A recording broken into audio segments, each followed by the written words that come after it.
always exciting to return here on Farmer's Diary to discuss agricultural development, food security and food sufficiency, especially to highlight efforts and challenges faced by farmers as they struggle to provide food and raw materials for our industries. I'm your host, Iwese Kunde Enoch. Here on Farmer's Diary, we bring you stories from farmers, various technologies and techniques available to help farmers increase yield through cheaper and more efficient farm methods, as well as policies that can support the development of the agricultural sector. It's Farmer's Diary. Here, we highlight challenges facing the Nigerian farmers as they struggle to produce food to feed the nation. Are there modern technologies and trends to help farmers improve and increase food production? Join us on Farmer's Diary. Farmer's Diary, bringing to you the sure way to diversify the Nigerian economy. Powered by ZT Communications. Welcome back. If you just joined in, this is Farmer's Diary and I'm your host, Iwese Kunde Enoch. The quest to keep you informed about farming and agricultural development has brought us as far as Taraba State, North East, Nigeria, where we hear the major occupation of the people is agriculture, endowed with the great agricultural potentials ranging from fertile soil to good climate condition. Taraba is basically an agrarian state with about 80% of the population engaged in active farming. Today, let's hear from one farmer in Taraba State how the farmers here have put to use the great potentials to increase food production.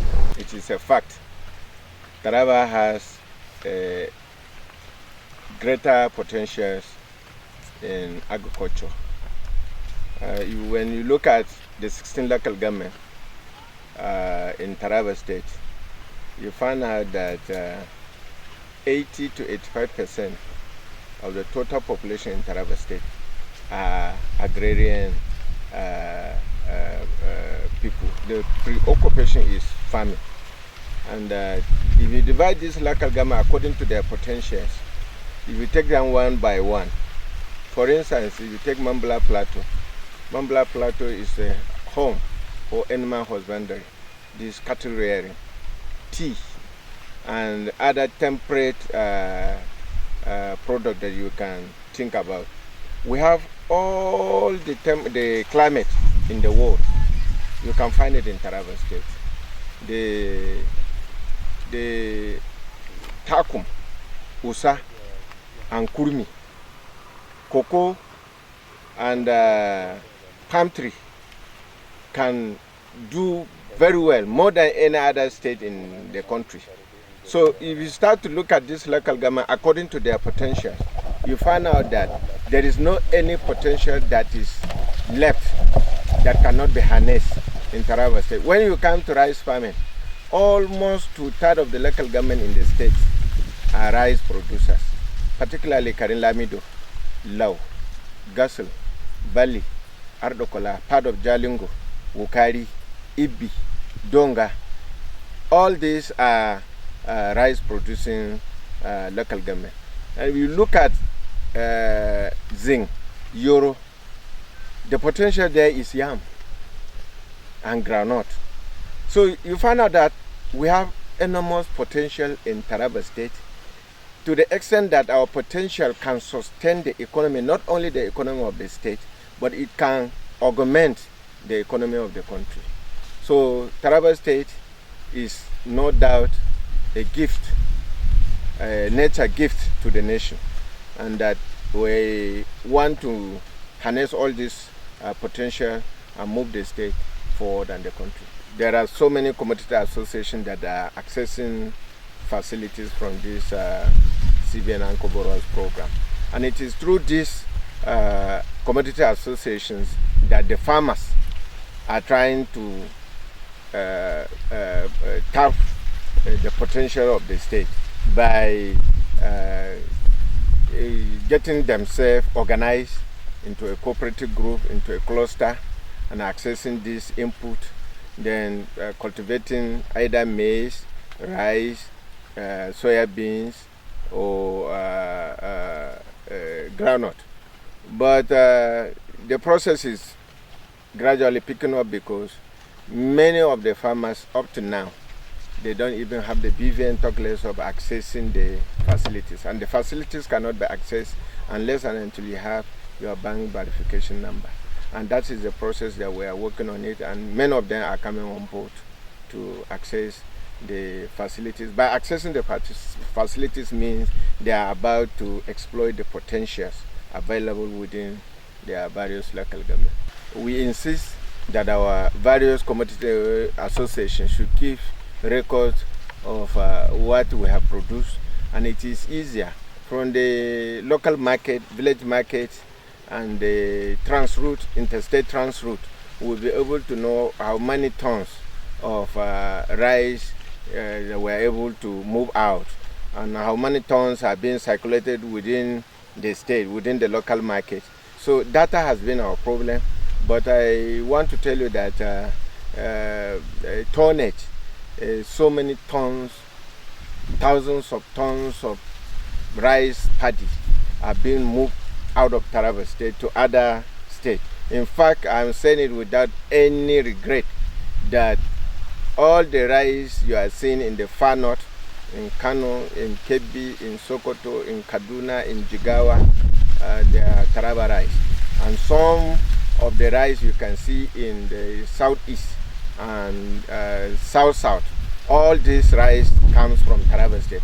But because we are poor in record keeping and we don't have the clear data, we find it very difficult to give the accurate number of tonnage that we do produce. But I want to tell you, we produce not in small quantity. Well, so much effort put in there by farmers to produce food to feed the people. But are there any challenges these Taraba farmers face while doing what they love to do most, which is farming?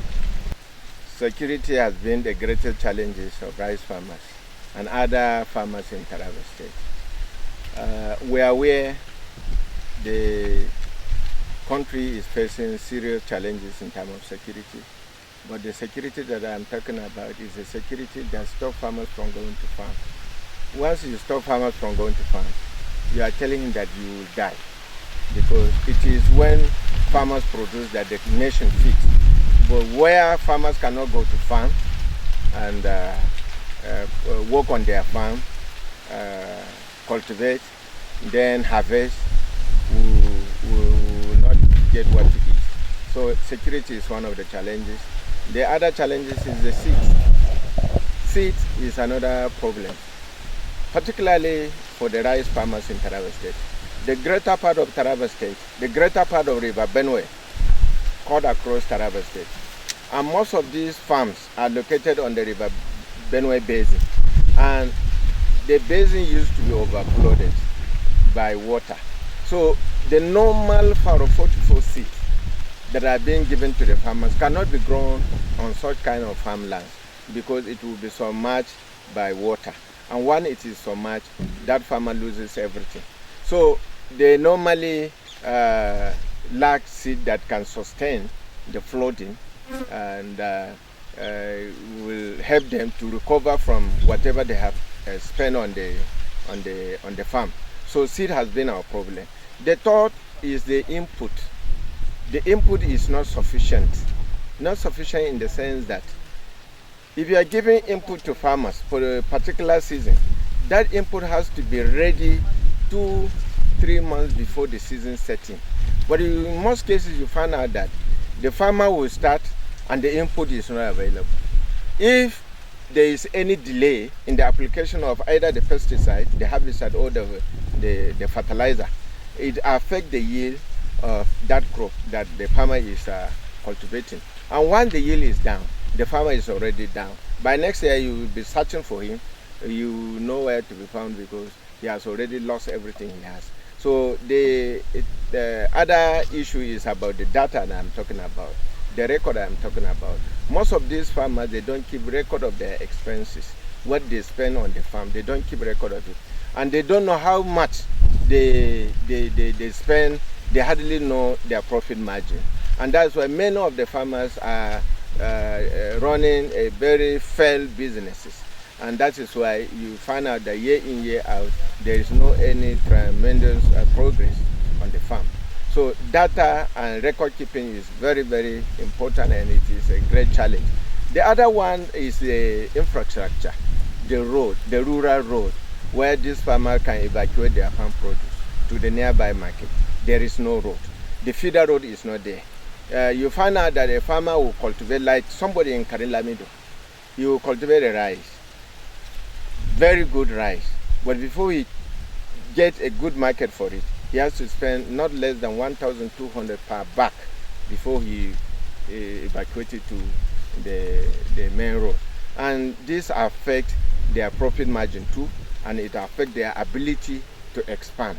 So in short, the challenges are many, but the most important, as I said, the security, the data, lack of record, the problem of infrastructure, then the issue of the pricing,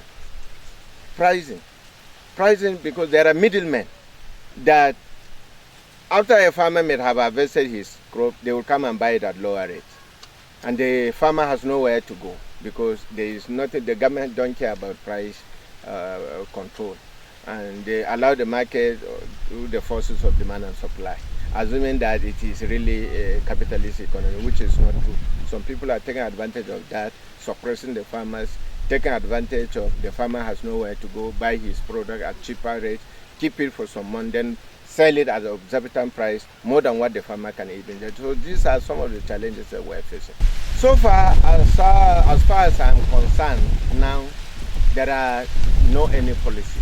The only policy, it is a very scanty policy, particularly on the aspect of the commodity association, like Rice Farmers Association of Nigeria.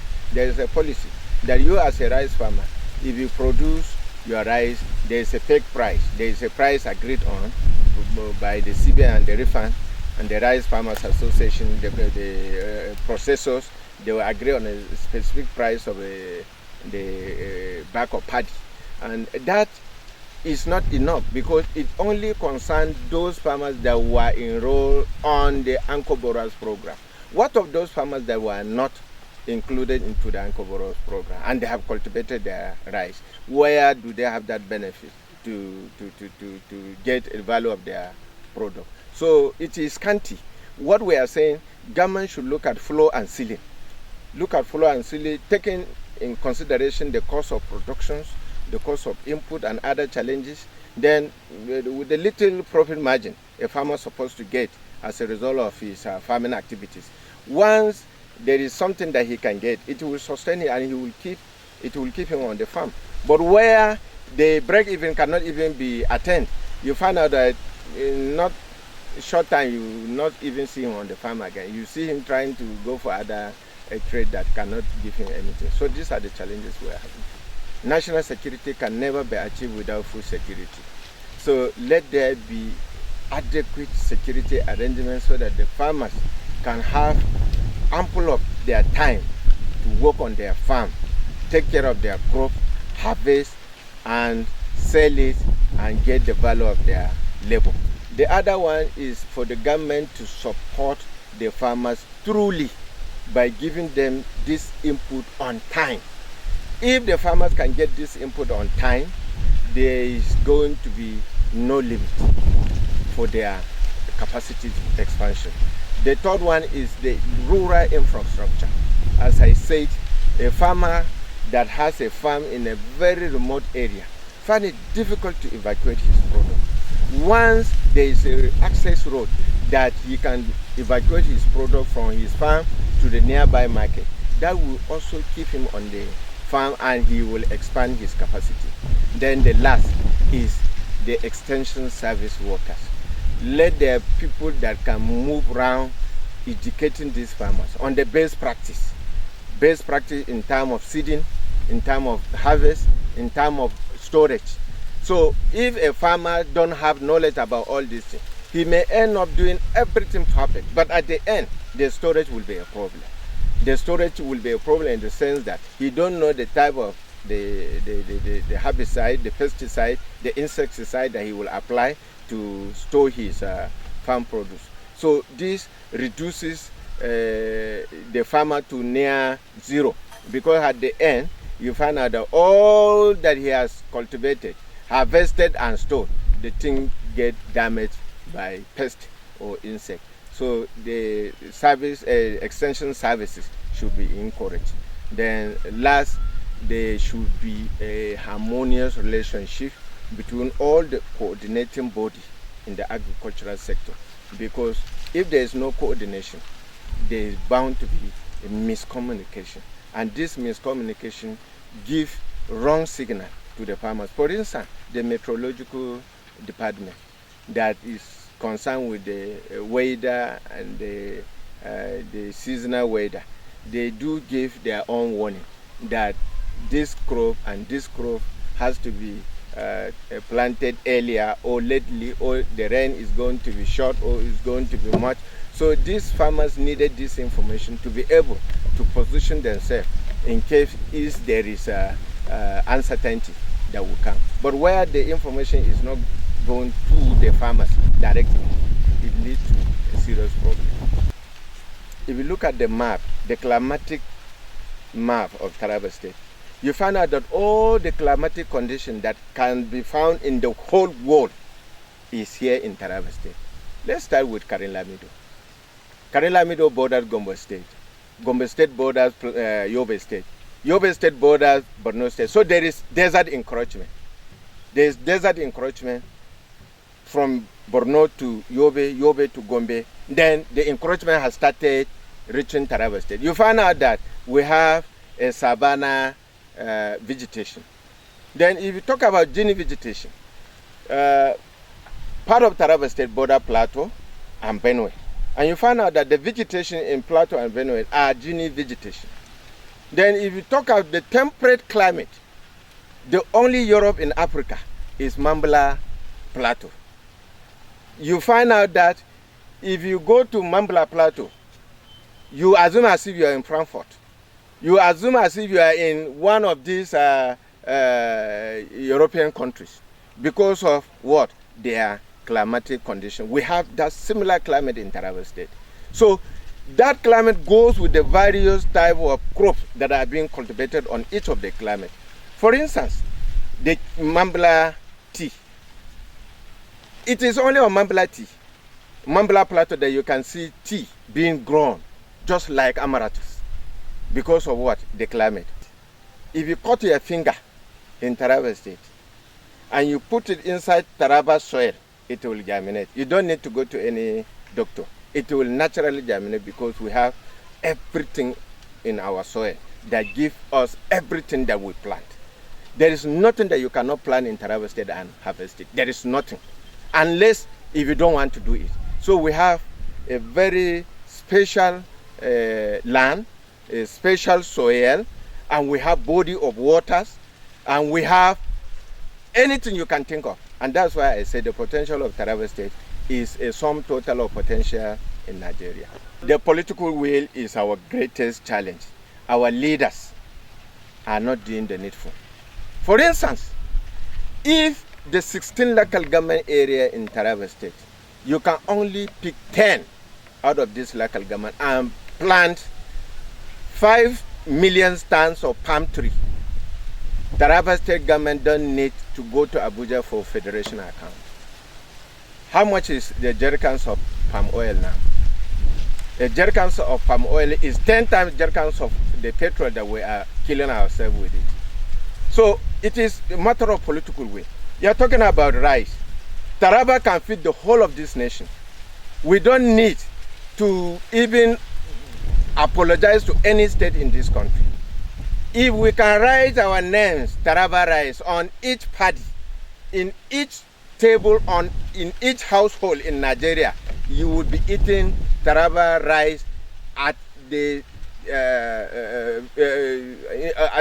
on your table, because all the rice that you are seeing, nobody is taking rice to Taraba State, but we are taking rice outside Taraba State.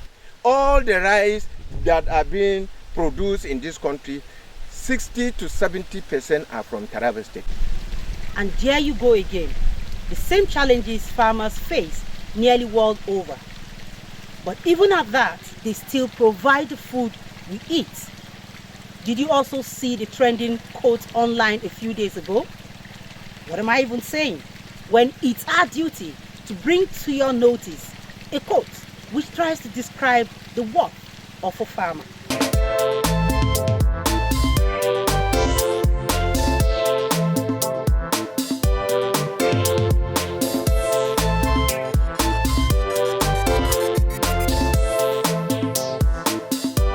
It's Farmer's Diary. Here, we highlight challenges facing the Nigerian farmers as they struggle to produce food to feed the nation. Are there modern technologies and trends to help farmers improve and increase food production? Join us on Farmer's Diary. Farmer's Diary, bringing to you the sure way to diversify the Nigerian economy. Powered by ZT Communications. Do you know that even with the coronavirus pandemic, the farmers are still striving hard to ensure the world does not experience food shortage?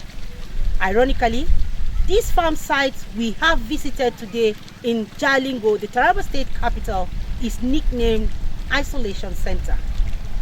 Why it is called so? I'm as curious as you are to find out. Instead of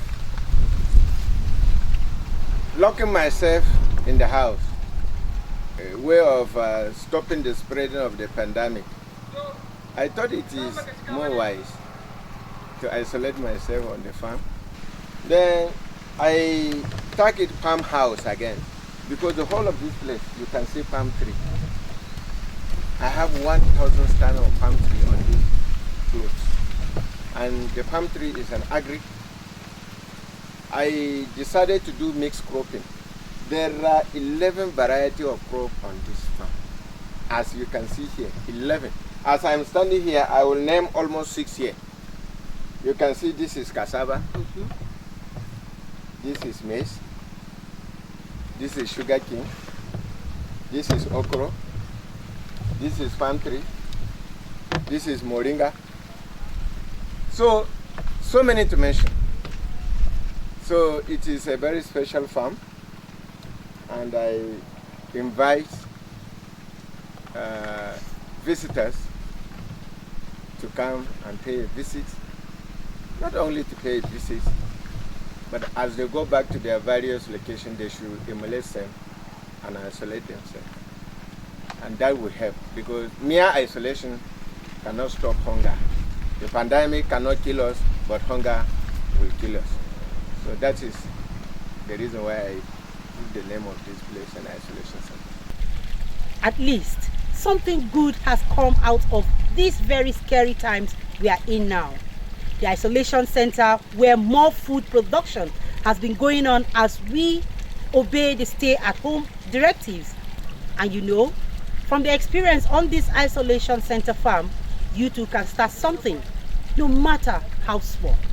In fact, the time is now, as I continue to remind us that the rainy season is here. Even if it's a small backyard garden behind your house, you will do us a lot of good to contribute to the food security.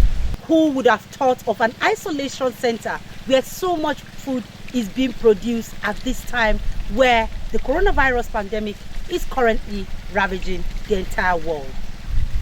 This trip to Taraba State sure promises to be even more rewarding than we thought.